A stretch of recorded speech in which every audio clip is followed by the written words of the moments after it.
When I was really little, when I was growing up, my mother would either order in food or I would go pick it up. We lived in the Roni Plaza in Miami, and there was the Roni Plaza pub. It was such good food in the lobby there. And so like 9, 10 years old, I would go down and pick up the food and bring it up or whatever. She didn't cook. Like the kitchen saw no action, which, okay, that's fine. Like that to me is not a big deal. It personally, as a mom, I cooked and did all that, but my mother didn't.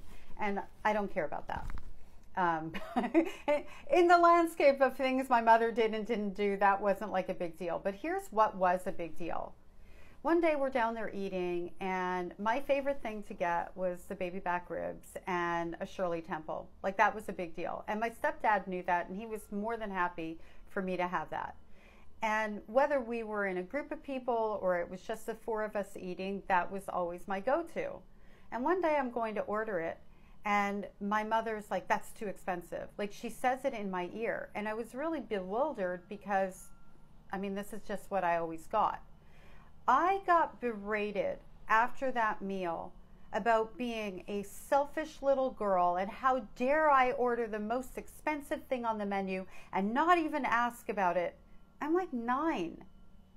And I'm confused because this has never happened before.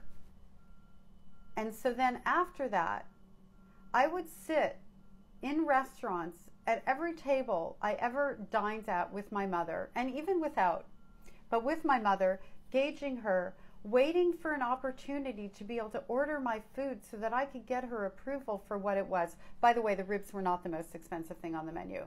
But I would sit there on pins and needles watching everybody else order, and it would come around to me and I don't know, because I couldn't make a decision because her eyes were on me, and I went through all this anxiety. And then as a young adult and even older adult, I would sit at a table with people, unless I was paying for my own bill, but maybe it was a party or something like that, and gauge what I ordered based on everybody else at the table. Not that I would ever order the most expensive thing on a menu on somebody else's dime. I would never do that because that's just rude, and that isn't a lesson my mother taught me. That's just a matter of being somebody who has, you know, an awareness of other people.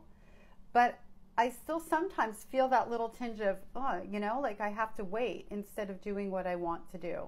I'm wondering if anybody else had a similar experience.